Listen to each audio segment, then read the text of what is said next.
यत्रो महँगो आइफोन ल्याछु बुझिन रे टावर दिन भन्छ के गर्छ हौ त आइफोन ए बुझिन कस्तो बुझिन हौ यति महँगो आइफोन ल्याछु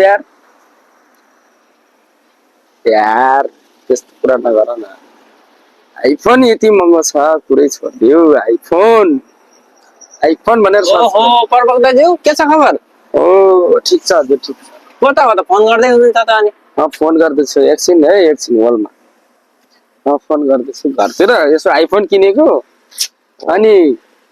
यसो आइफोन किनेको त पुरै बुझिन रे टावरै दिन के हो तपाईँ मोबाइलले भन्छन् ओहो आइफोन पो किन्नु भयो अरू के छ त घरतिर सबै सन्चै हुनुहुन्छ सबै सन्चै यो आइफोनले गर्दा हैरान भइसक्यो पैसा सब सकिसक्यो खानापिना खानुभयो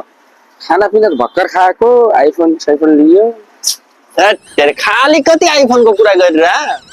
हालचाल सोध्नु छैन अध्यक्षज्यूको खाली आइफोन तपाईँको हालचाल ठिक होला अब मैले चाचा सब मिलाइसकेको छ आइफोन लिएपछि अब के गर्ने बरु त्यो आइफोनको प्रचार गर्नु छ भने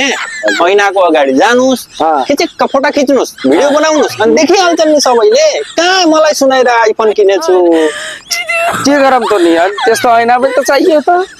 तपाईँ ऐनामा गएर फोटो भिडियो गर्नुस् मलाई नसुनाउनु खाली आइफोनको प्रचार गरेर